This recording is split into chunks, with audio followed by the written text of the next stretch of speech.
I want to show you something that is absolutely bonkers to me. This is crazy. This is a screen share of my phone recently. I was just watching YouTube and then I noticed this. We have just one video here that's anything other than this one guy. This is Pirate Software. Now, if you're in the development world, you've probably seen Thor around. Jason Thorhall is lead developer of Pirate Software and also a very entertaining and engaging Twitch streamer and personality. At first, when I saw him, it was through people in my community who were like, "Oh, Woody, check this out! You gotta check out this guy. He's another developer. You're gonna love it. It's great." And I took a look and I was like, "Oh man, I don't know. He's got a super deep voice. He's got like really strong opinions. Like I don't really know." And then I stuck around a little bit longer and I was like, "Oh, this is actually pretty cool here." A couple weeks ago, Pirate Software won a streamer award for best streamer in the software development category. It was kind of a really cool moment. So here's a few things that I learned from Pirate. First, mark your shorts not to play to your subscribers. Subscribers don't click through on shorts very much, and according to Thor, it's actually far better to be using the YouTube algorithm than using your existing base of fans who may or may not click on something, which can only hurt you, apparently.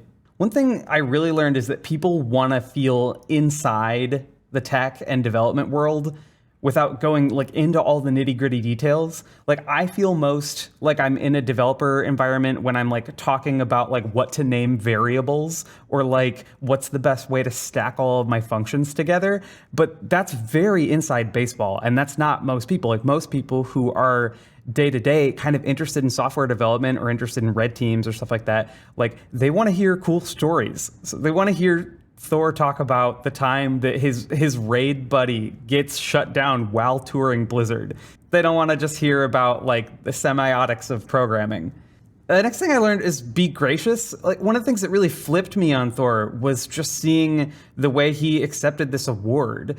Like his speech was really eloquent, and he spent a lot of time talking about the software and development category on Twitch, which I've seen people make entire YouTube videos just complaining about how bad the software and game development category is.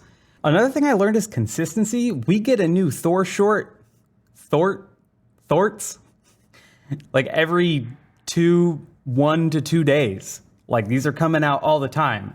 If you're really consistent, there's more chances people are going to find you. It's part of why I started this channel. Another thing I learned is that your shorts should accurately reflect what it's like if you're a streamer. Like if you're streaming and you're live, people should be able to tell what that experience is like from watching your shorts. So I watch a Thort and I'm like, okay, let's see what happens. And then people will ask him questions on TTS, and then he'll respond to them and he'll have a really interesting take. And those takes are what becomes the shorts. So I was there live when he was showing us his radioactive black badges, basically like lifetime achievement awards for hacking. Lo and behold, a couple days later, that becomes a short. And then it's out there. I feel like I've learned a lot of fascinating things about him as a person. That's not necessarily what I'm reflecting on right now, just to the extent that like you can go watch those and those are crazy. But a lot of his content is really about the meta of how to make content. And it's been really neat to see someone who thinks about the algorithm,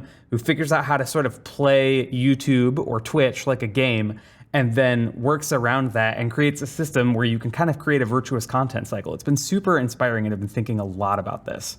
So Thor, thank you for all of your work.